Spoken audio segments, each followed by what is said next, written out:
This custom-built rancher built in 1990 is 2,480 square feet and had one owner, which has taken pride in their home. This is a great floor plan with all large rooms throughout. When you enter the front door, you walk into the sunken living room with a fireplace. The IAC has stainless steel appliances and cherry cabinets. You also have a center island and breakfast nook. You have a decent sized utility room too, located off the kitchen. The dining room is a great size and overlooks the family room with a wood burning stove.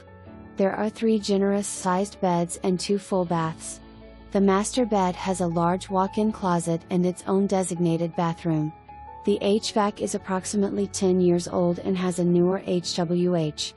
Your outside features include a circular driveway and 2-car attached garage with auto door opener. There is very nice landscaping and patio pavers along with a large Trex